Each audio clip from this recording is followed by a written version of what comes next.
I never thought my relationship would end in silence. Not with shouting. Not with insults. Not even with tears. It ended the night my girlfriend embarrassed me in front of her friends, and I simply walked away. My name is Anna. I'm 27, and I had been with Leah for almost 3 years. We met through mutual friends at a rooftop bar downtown. In the beginning, everything felt easy. Leah was fun, spontaneous, always pulling me out of my comfort zone. I was more reserved, more focused on work. I'm in software consulting, long hours, stable income, predictable life. She brought excitement. Or at least that's what I believed. For the first year, we were happy. We traveled, tried new restaurants, laughed a lot. I genuinely thought I had found my person. But around a year and a half in, things started changing. Slowly, quietly. She began making plans without telling me. Going out more with her friends Taylor, Becca, and Nina. First, I didn't mind.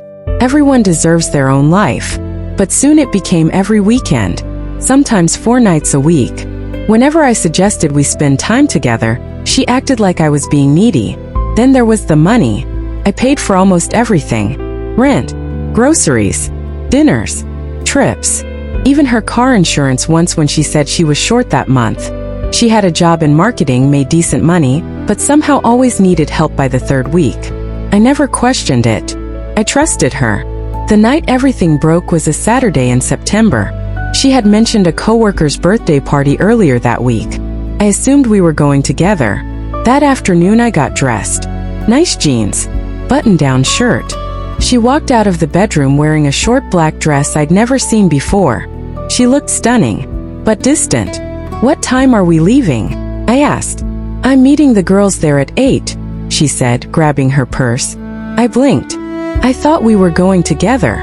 "I never said that," she replied sharply. "You'd be bored anyway." Something about her tone hurt. Then she said, "You can come if you really want, but I'm not babysitting you all night." Babysitting. Like I was a chore. Her phone buzzed. She smiled at the screen. Actually smiled. Then said, "The girls are waiting downstairs." I followed her to the door. "So that's it." She turned, clearly annoyed. "I'm not obligated to go with you. I'm going with my friends. Deal with it." That's when I realized we weren't alone. Taylor, Becca, and Nina were standing in the hallway, watching. Leah didn't lower her voice. "If you can't handle that, that's your problem." I didn't argue. I didn't cry. I just nodded and walked back inside. I heard them laughing as the elevator doors closed. That night I couldn't sleep. I sat on the couch staring at the wall, feeling small in my own home. Around midnight I got a message. "Hey, it's Nina. Can we talk?" Nina was always the quiet one, kinder than the others. She called me. Her voice was shaky. "After you went inside, Leah said she's been done with you for months. That you're just convenient. That you pay the bills and don't complain." I felt sick. Then Nina hesitated and said, "There's also a guy at her work, Daniel. They were really close tonight. Sitting together. Touching. It didn't look innocent." Everything made sense. The distance. The excuses. The coldness. I didn't sleep at all. I checked my bank statements. Over the past year I had given her almost $8,000. And she was laughing about me behind my back. When Leah came home I confronted her. She denied everything. No guilt. No shock. Just irritation. When I asked to see her phone she refused. That was all the answer I needed. Later that day Nina sent me photos. Leah sitting on Daniel's lap. Leah holding his hand. Leah standing close to him on a balcony. I wasn't angry. I was done. The next morning I found a new apartment. When Leah left for work I changed the locks. The lease was in my name. She had never signed anything.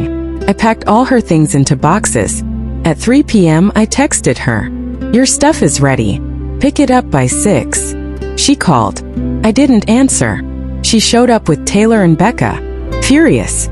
"You can't just kick me out." "I can," I said calmly. "And I am." She tried to manipulate me. Cry. Act sweet. I showed her the photos. The mask dropped.